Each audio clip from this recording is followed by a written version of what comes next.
Continuons sur l'élaboration de notre site statique. Je vous rappelle, on a déjà réussi donc à renommer les sections, à avoir le nombre qu'on souhaite et à mettre des fichiers.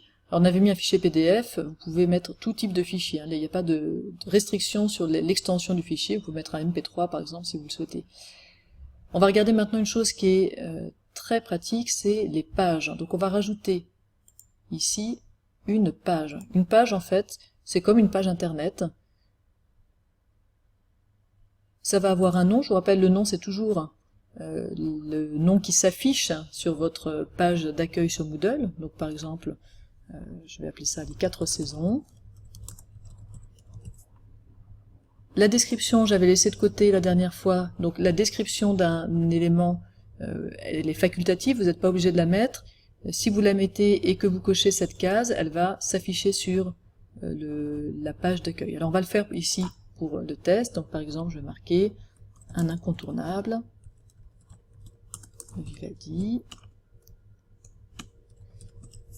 et puis je vais cocher pour que la description soit affichée sur ma page. Et maintenant, je peux mettre du contenu, et là l'intérêt c'est que vous pouvez écrire ce que vous voulez. Vous pouvez écrire votre propre texte. Par exemple, voilà, je vais écrire tout ça.